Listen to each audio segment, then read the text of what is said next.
আপনি আমার আমল নামা,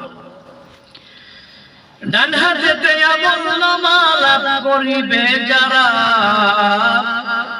কঠিন হাসর ময়দানে চরম সুখী তারা। বাম হাতে আমল নামা লাভ করিবে যারা,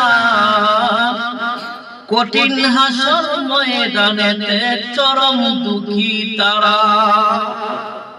কিছু মানুষের আমল নামা আল্লাহ ডান হাতে দান করবেন, তারা হলো সৌভাগ্যবান।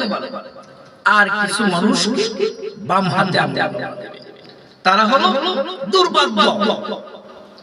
এজন্য আমার আপনার চির সাথী হবে আমার আপনার আমল নামা। আমল নামার মধ্যে নামাজ থাকলে, আমল নামায় রোজা থাকলে, সৎ কাজ থাকলে